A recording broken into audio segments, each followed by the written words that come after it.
اعوذ باللہ من الشیطان الرجیم، بسم اللہ الرحمن الرحیم۔ السلام علیکم ناظرین، امید ہے آپ خیریت سے ہوں گے۔ پاکستان اور دنیا بھر میں ہمارے دیکھنے سننے والوں کو ہمارا سلام۔ ناظرین، گزشتہ چند گھنٹوں کی بہت ساری خبریں، بہت امپارٹنٹ خبریں ہیں۔ اللہ رب العزت جس کو عزت دینا چاہتا ہے، پوری دنیا مل کے اس کی عزت کو خوار نہیں کر سکتی، خراب نہیں کر سکتی، اور جس کی تذلیل چاہتا ہے وہ جو مرضی ہو جائے، چاہے اقتدار کے ایوانوں میں ہو، وہ تذلیل اس کا مقدر ہے تو وہ ذلیل ہو کے رہے گا۔ وَتُعِزُّ مَن تَشَاءُ وَتُذِلُّ مَن تَشَاءُ۔ ناظرین، علی امین خان، اس کے خلاف ایک سازش کی جا رہی تھی گزشتہ کچھ دنوں سے کہ پارٹی اس کے خلاف ہو گئی ہے، اس کے وزیر اس کے خلاف ہو گئے ہیں،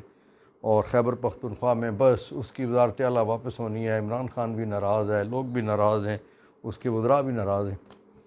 لیکن 8 ستمبر کے جلسے میں اس ایک تقریر نے اس علی امین کا جو قد کاٹ تھا سیاسی، وہ اس قدر بلند کر دیا ہے کہ سچی بات یہ ہے کہ اس وقت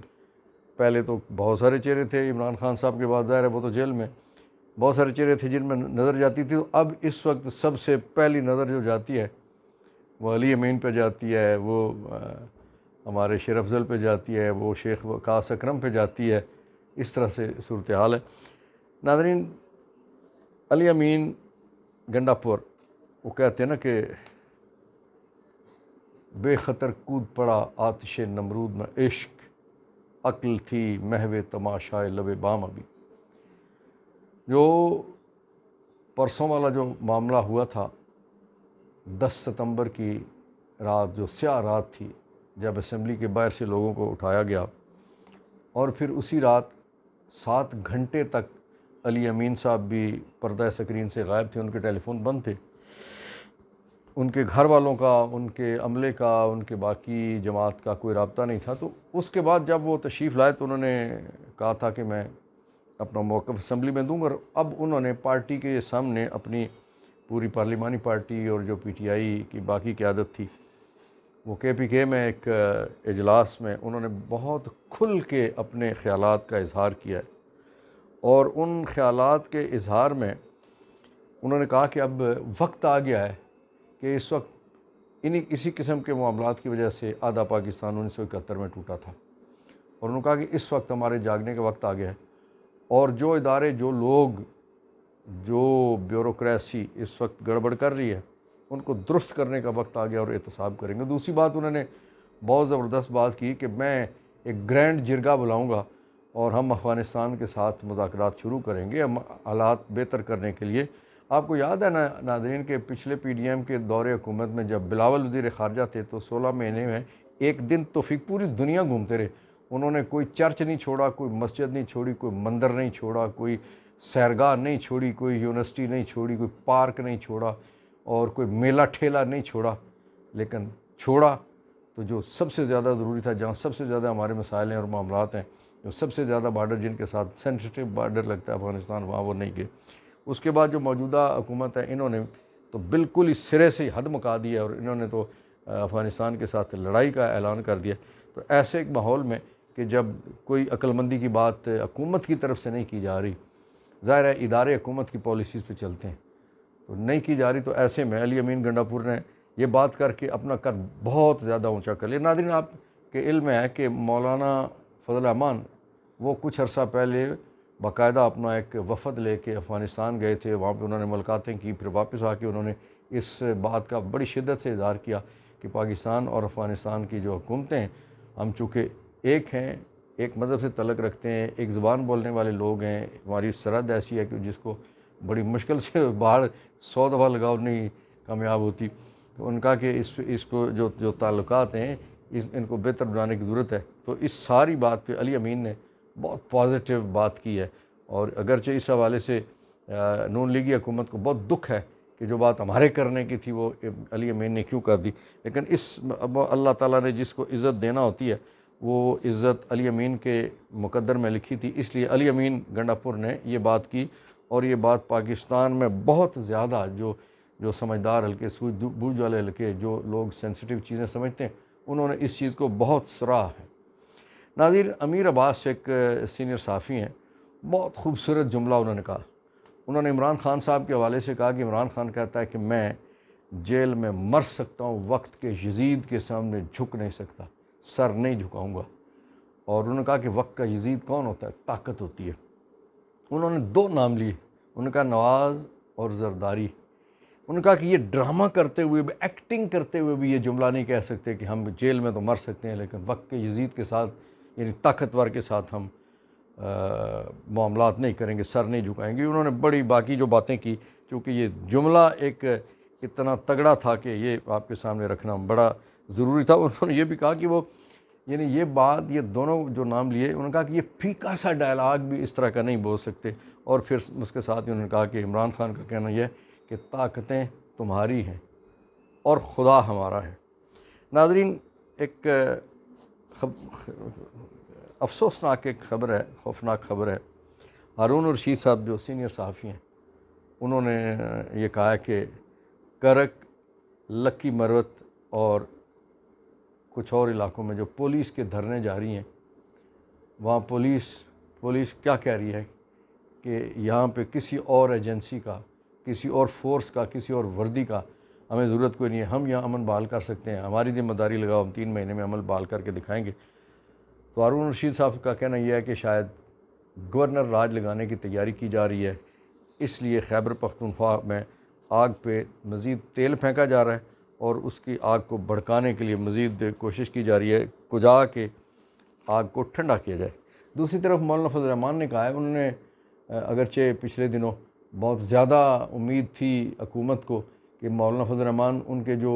جتنے بھی وہ قانون سازی کرنے جا رہے ہیں اس کے بعد پھر آئین سازی کرنے چاہ رہے ہیں، آئین میں رد و بدل کرنا چاہتے ہیں ججوں کی تعداد کے حوالے سے اور بہت ساری اور چیزوں کے حوالے سے. تو مولانا نے بڑا کلیئر کٹ کہہ دیا ہے. ان کا کہ کل بھی اپوزیشن میں تھے، آج بھی اپوزیشن میں ہیں اور اگلے دنوں میں بھی اپوزیشن میں رہیں گے، اور نئے انتخابات پہ انہوں نے بھی اس ضرورت پہ زور دیا. ناظرین، ایک ہمارے سینئر وکیل صاحب نے بڑے خوبصورت جملہ کہا ہے. انہوں نے کہا کہ یہ جو مخصوص نشستیں، انہوں نے کہا کہ یہ پورے سسٹم کی جان اس ایک طوطے میں، یعنی مخصوص نشستیں اگر پی ٹی آئی کو مل جاتی ہیں تو وہ سسٹم کا طوطا مر جائے گا، اور اگر وہ مخصوص نشستیں پی ٹی آئی سے چھین کے اس طرح سے قاضی صاحب کو مزید میعاد دینے کی کوشش کی جا رہی ہے، مہلت دینے کی کوشش کی جا رہی ہے، عہدے میں مزید بڑھاؤ اور بڑھاوا کروانے کی کوشش کی جا رہی ہے، تو وہ اس طوطے کو زندہ رکھنے کی کوشش ہے. اگرچہ بظاہر لگتا ہی ہے کہ یہ طوطا جو ہے وہ اپنی موت آپ مرنے والا ہے. ناظرین، کل خیبر پختونخوا اسمبلی میں جو تقاریر ہوئی، بہت بہت بہت تگڑی تقاریر تھی. پاکستان میں کسی بھی اسمبلی میں اس طرح کا ماحول شاید لوگوں نے اس سے پہلے نہیں دیکھا، کیونکہ جو اس جلسے کے بعد، 8 ستمبر کے جلسے کے بعد جس طرح سے لوگوں کو اٹھایا گیا، قومی اسمبلی پہ دھاوا بولا گیا، رات کے اندھیرے میں کالے نقاب پہنے لوگوں نے جس طرح سے ممبران کو اٹھایا، اس کے بعد ایک عجیب، پورے پاکستان میں ایک عجیب سی کیفیت تاری، خاص طور پہ خیبر پختونخوا میں بہت ہی زیادہ اس کو رنج اور الم اور غصہ اور ایسی کیفیت ہے. تو وہاں ایک شفیع اللہ صاحب، ایک ایم پی ہیں، وہ کہتے ہیں کہ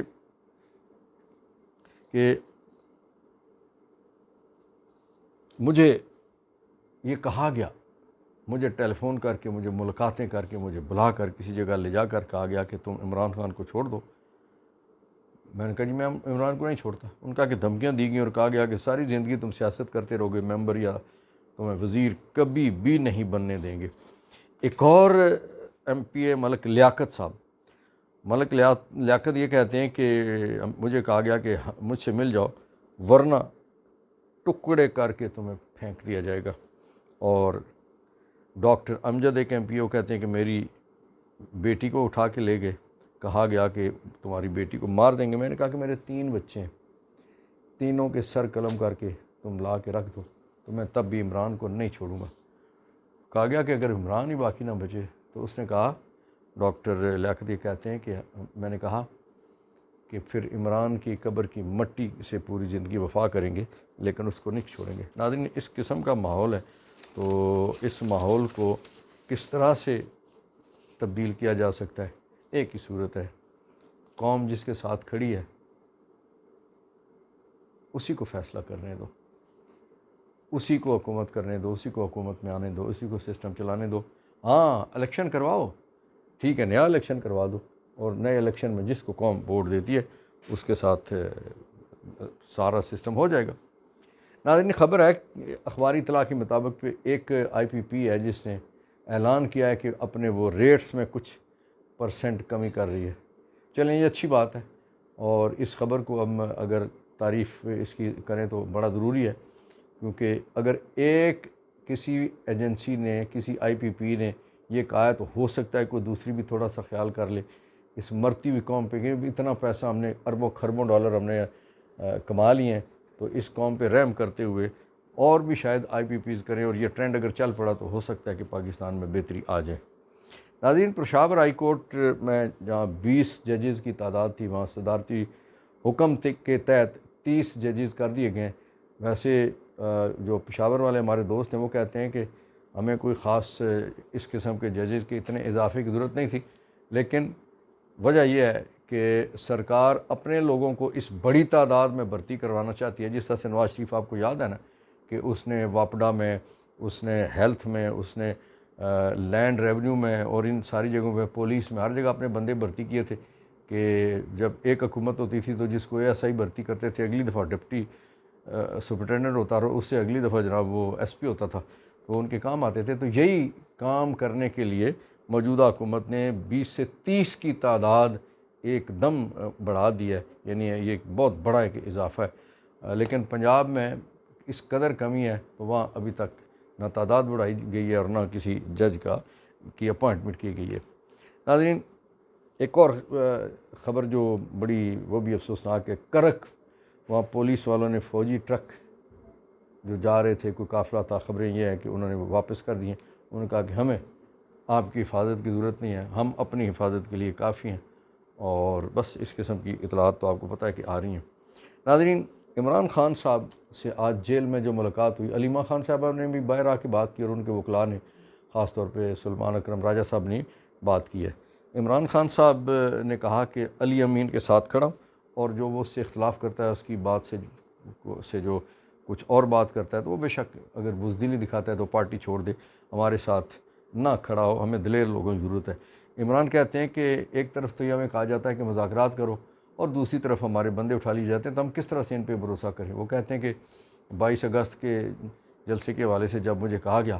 کہ 8 ستمبر کا آپ کو نوٹیفیکیشن دیتے ہیں، اس میں آپ جلسہ کریں گے، آپ کے لوگوں کو فیسیلیٹیٹ کریں گے، تنگ نہیں کریں گے، روکیں گے نہیں، اور جلسے میں رکاوٹ نہیں ڈالیں گے، لیکن نوٹیفیکیشن دینے کے باوجود، اجازت دینے کے باوجود یہ سارا کچھ کیوں کیا گیا؟ اگر اجازت دی تھی، نوٹیفیکیشن دیا تھا، تو پھر پورے پٹھوار کو کنٹینرستان کیوں بنا دیا گیا؟ ہزاروں کنٹینر لگا کے رستے کیوں روکے گئے؟ اس کا کیا مطلب تھا؟ ناظرین، عمران خان یہ کہتے ہیں کہ مجھے جیل میں مرسی کی طرح قتل کروانے کا منصوبہ ہے۔ یہ بہت خطرناک بات ہے، یہ یعنی اس پہ جتنی بھی پریشانی کا اظہار کیا جائے کم ہے۔ خدا نہ خواستہ، اللہ نہ کرے کہ کوئی ایسی صورتحال ہو۔ ناظرین، چونکہ رانا ثناء اللہ، آپ کو یاد ہوگا کہ کچھ عرصہ پہلے رانا ثناء اللہ نے کہا تھا کہ ہم 2 میں سے کوئی ایک زندہ رہے گا، کہ وہ ہمارے پیچھے لگا ہوا ہے، وہ ہمیں نہیں چھوڑے گا۔ تو وہ پھر اس سے جو کوئی بات کی گئی تو انہوں نے کہا کہ جب لڑائی ہوتی ہے تو اس میں آئین قانون نہیں دیکھا جا رہا۔ ایگزیکٹ صورتحال ہے اس وقت کہ نہ آئین دیکھا جا رہا ہے، نہ قانون دیکھا جا رہا ہے، نہ کوئی ادارہ دیکھا جا رہا ہے۔ ناظرین، قاضی فائز عیسیٰ صاحب اس وقت بہت خفا ہیں صحافیوں پہ، اور خاص طور پہ سوشل میڈیا پہ۔ آج ان کی عدالت میں 4 رکنی بینچ تھا، اور وہاں پہ گزشتہ دنوں جو آپ کو یاد ہوگا کہ جو ایک سپریم کورٹ کے فیصلے کے بعد جس طرح سے فیصل وابڈا نے اور مصطفیٰ کمال نے بڑی توہین آمیز گفتگو کی تھی، پریس کانفرنسز ان دونوں نے اوپر تلے کی تھی ایک ہی وقت میں، تھوڑے سے وقفے سے، اور بہت زیادہ توہین آمیز، عدلیہ کی بہت توہین کی تھی انہوں نے۔ پھر انہیں نوٹس کر کے بلا لیا گیا، اور بڑی عزت سے، خوشگپیوں کے ساتھ، اور پھر بڑے خوش مزاجی سے، اور پھر خوش اخلاقی سے تعریف کر کے ایک دوسرے کی وہ معافی تلافی ہو گئی تھی۔ اور اس کے بعد قاضی صاحب نے کہ پورے پاکستان کے کتنے جو 16-18 جو چینلز ہیں ان سب کو بلا لیا تھا کہ آپ نے کیسے جرأت کی، جنہوں نے توہین کی تھی انہیں گھر بھیج دیا، کہ آپ نے کیسے جرأت کی کہ جناب وہ ان کی پریس کانفرنسز چلاتے رہے۔ پھر آج وہ کیس لگا ہوا تھا تو وہاں پوچھا گیا جی کہ سب سے بڑے میڈیا چینل کون سے ہیں؟ کہا گیا جی جیو اور ایئر بھائی ہے۔ تو ان کے وکیل صاحبان سے کہا گیا جی آپ ان کے معافی نامے وہ ہمارے سامنے پڑھے۔ تو پھر انہوں نے ایک ایک لفظ ان معافی ناموں کا پڑھا۔ تو اس کے بعد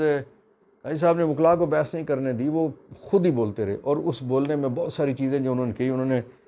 جو ابھی میں سن رہا تھا مطیع اللہ جان اور یہ باقی جو 5 وہاں کے صحافی ہیں، اسناد ملک اور باقی اسد طور، یہ سارے اکٹھے بیٹھے ہوئے تھے اور وہ اس ساری چیز پہ گفتگو کر رہے تھے۔ تو مطیع اللہ جان نے کہا، انہوں نے کہا کہ قاضی صاحب نے اس گفتگو میں صحافیوں کو وہ جو لفظ کا انگریزی کا استعمال کیا جس کا مطلب کہ پاگل، یعنی پاگل کتا دوسرے لفظوں میں یہ کہا جا سکتا ہے۔ مطیع اللہ جان نے کہا کہ اگر صحافیوں میں کوئی پاگل ہے، پاگل کتا ہے، اور پاگل کتے کے کاٹنے کی کوئی دوائی نہیں ہوتی، کوئی علاج کوئی نہیں ہوتا، اور اسی طرح انہوں نے کہا کہ اگر کوئی عدلیہ میں بیٹھا ہوا ایسا کوئی پاگل ہے تو اس کے فیصلوں کے بھی، اس کے کہے کہ اس کے لفظوں کے کاٹ اتنی ہے کہ اس کا بھی کوئی علاج کوئی نہیں ہے۔ یہ مطیع اللہ جان کا کہنا تھا۔ آج وہ مطیع اللہ جان بہت برہم تھے اور باقی جو ان کے ساتھ صحافی بیٹھے ہوئے تھے وہ بھی بہت برہم تھے۔ ان کے مطابق جو قاضی صاحب، میں نے خود چونکہ وہ قاضی صاحب کی گفتگو سنی نہیں ہے، تو وہ ان کے مطابق، صحافیوں کے مطابق کہ قاضی صاحب نے جو میڈیا مالکان ہیں انہیں یہ کہا کہ آپ اپنے جو صحافی اس قسم کی غلط خبریں دیتے ہیں تو آپ ان کا احتساب کیوں نہیں کرتے، انہیں پنش کیوں نہیں کرتے۔ یعنی قاضی صاحب چاہتے یہ ہیں کہ جو غریب لوگ عدالتوں میں آ کے تو اپنے رزق روزگار کے لیے، اپنے ایک پروفیشن کے لیے کام کرتے ہیں، خبر جو اٹھاتے ہیں اور خبریں پہنچاتے ہیں ریڈیو تک، ٹیلی ویژن تک، اخبارات تک، اپنی نیوز ایجنسیوں تک، تو وہ اگر کوئی خبر کسی پہ کوئی صاحب ناراض ہیں تو اس ناراضگی والی خبر کا فوراً ازالہ یہ ہونا چاہیے کہ میڈیا مالک جو ہیں یا اخبار کا مالک جو ہے اس صحافی کو فوری طور پر روزی روٹی اس کی چھڑوا دے، اس کو نکال کے باہر کرے۔ پھر قاضی صاحب نے کہا کہ یہ دیکھیں جی وہاں وہ یہ گالیاں دیتے ہیں، اور پھر قاضی صاحب بڑی خوبصورت بات کی، ان سے کہو صحافیوں کو، یوٹیوبرز کو، کہ اپنے ذرا گھر والوں کو بھی گالیاں پڑھوا کے دیکھیں۔ اور بھائی صحافی، قاضی صاحب اگر آپ اس قسم کا اقدام کریں گے، اس قسم کی چیزیں ہوں گی، اس قسم کی گفتگو آپ کی ہوگی، تو پھر آپ لوگوں کو نہ کہنا اس طرح کا۔ آپ کو قاضی صاحب یاد رکھیں، چند مہینے پہلے کی بات ہے کہ جب بندیال صاحب موجود تھے تو بندیال صاحب کے حوالے سے کیا نہیں کہا جاتا تھا، کیا نہیں کہتے تھی اپوزیشن، کیا نہیں کہتے تھے صحافی، کیا نہیں آپ کے جو پسندیدہ صحافی تھے کیا نہیں کہتے۔ ایک دن بھی بندیال صاحب نے اپنی کورٹ میں کبھی کسی صحافی، کسی سیاستدان کو کچھ نہیں کہا۔ انہوں نے تو جب عمران خان صاحب کو گرفتار کر کے لائے تھے تو گڈ ٹو سی یو انہوں نے کہا، تو اس کو آپ نے اتنا سارے لوگوں نے مذاق بنایا اور اتنی ناراضگی کا اظہار کیا، لیکن اب تو آپ لوگوں کو گالیاں دے رہے ہیں، لوگوں کی نوکریوں کے پیچھے پڑے ہوئے ہیں، لوگوں کی رزق روزی کے اوپر آپ پڑے ہوئے ہیں۔ ناظرین، آج اسپیکر اسمبلی نے جو گرفتار ممبران پی ٹی آئی تھے ان کو ان کی طلبی کی تھی، اور ان کو حکم دیا گیا تھا انتظامیہ کو کہ وہ پروڈکشن آرڈر جاری کیے تھے، اور بڑی دبنگ قسم کی انٹری ہوئی جو ممبران اسمبلی، جس میں شیخ وقاص تھے اور ڈوگر تھے اور باقی اپنا مروت صاحب تھے، سارے لوگوں کو پیش کیا گیا، بڑی دبنگ انٹری ہوئی۔ اور پھر جو اندر اسمبلی میں جو تقریر کی گئی، جب یہ انٹر ہو رہے تھے تو صحافی نے سوال کیا کہ آپ پہ کوئی تشدد ہوا؟ انہوں نے کہا جی اسمبلی میں بات کریں گے۔ پھر جو خاص طور پہ شیخ وقاص اکرم صاحب نے جو پہلے تو شکریہ ادا کیا اسپیکر اسمبلی کا کہ آپ نے پروڈکشن آرڈر جاری کیا، پھر انہوں نے پیپلز پارٹی سمیت باقی جن لوگوں نے یا جن سیاسی جماعتوں نے یا جن ممبران نے اس حوالے سے کوئی ساتھ دیا تھا ان کا بھی شکریہ ادا کیا۔ پھر جو خاص بات انہوں نے کی، انہوں نے کہا کہ اسپیکر صاحب آپ نے چپڑاسیوں کو، آپ نے پلمبر کو، الیکٹریشین کو تو کچھ لوگوں کو سنا نکال دیا ہے، لیکن جو کالے ماسک میں اندر آ کے جنہوں نے ہمیں اٹھا کے لے کے گئے، ان میں سے آپ نے کسی کو ٹریس کرنے کی کوشش کیوں نہیں کی، اور وہ آپ کیوں نہیں پوچھتے کہ وہ کون لوگ تھے؟ بہرحال بہت ہی زبردست قسم کا اسمبلی میں ماحول تھا اور زبردست تقریریں پی ٹی آئی کے ان لوگوں نے کی۔ ناظرین، آج اسلام آباد ہائی کورٹ میں جسٹس میاں گل حسن اورنگزیب صاحب کے پاس عمران خان صاحب کے ملٹری ٹرائل کے حوالے سے جو پٹیشن لگی تھی، اس میں آج بڑا اچھا مرحلہ آیا۔ 2-3 موقعوں پہ ایسا ہوا کہ جسٹس صاحب نے کہا کہ یہ تو سیاسی باتیں ہیں، اور پھر جب یہ کہا گیا D G I S P R, انہوں نے بھی عمران خان کے ملٹری ٹرائل کے حوالے سے کوئی ایسی بات دی ہے جس میں یہ اندیا ملتا ہے کہ ملٹری ٹرائل عمران خان صاحب کی ہو سکتا ہے، تو اس پہ بھی میاں گل اورنگزیب صاحب نے یہ کہا کہ یہ بھی سیاسی بات ہے، یہ بڑا معنی خیز جملہ ہے، اس کے یعنی بے شمار اس کے مطلب نکلتے ہیں۔ اور پھر جو انہوں نے کہا اٹارنی جنرل کی بجائے کو ڈپٹی اٹارنی وہاں پیش ہوئے، اور انہوں نے کہا جناب اس پٹیشن پہ بہت سارے اعتراضات ہیں، تو پہلے تو اعتراضات کا معاملہ ہونا چاہیے۔ تو جج صاحب نے کہا کہ جسٹس صاحب نے کہا کہ یہ اعتراضات میں اس کو دور کر دیتا ہوں، اور اعتراض دور کر کے تو 16 تاریخ کے لیے اس پٹیشن کو لگا لیتے ہیں تاکہ اس کی باقاعدہ سماعت ہو۔ بہرحال جو صورتحال اس وقت چل رہی ہے وہ یہ ہے کہ حکومت کی تو پوری خواہش ہے، اسٹیبلشمنٹ کی ہے یا نہیں، فوج کی خواہش ہے یا نہیں، حکومت کی پوری خواہش ہے کہ جان چھڑانے کے لیے پی ٹی آئی پہ پابندی ہو۔ عمران خان کو چونکہ وہ جو ایک لفظ ادا کرتے ہیں باہر، وہ لفظ ان میں سے کوئی آتا ہے تو پھر بڑی موجیں ہو جاتی ہیں پی ٹی آئی والوں کی کہ وہ اس ایک لفظ کو لے کے تو وہ اپنا خوشی بھی مناتے ہیں، تو وہ لفظ بھی نہیں آنا چاہیے، کیونکہ ملٹری ٹرائل میں جب بندہ چلا جاتا ہے کوئی خیر خبر نہیں ہوتی، کوئی ملاقات نہیں ہے، کوئی چیز باہر نہیں آ سکتی۔ بہرحال معاملات بڑے نازک مرحلے سے گزر رہے ہیں۔ آپ سے گزارش ہے دوستوں کہ جنہوں نے ہمارا چینل سبسکرائب نہیں کیا وہ کر لیجئے، ہماری آواز دوسروں تک پہنچانے میں ہماری مدد کیجیے۔ اللہ تعالیٰ آپ کو حامی و ناصر۔ پاکستان زندہ باد، کشمیر، فلسطین پائندہ باد۔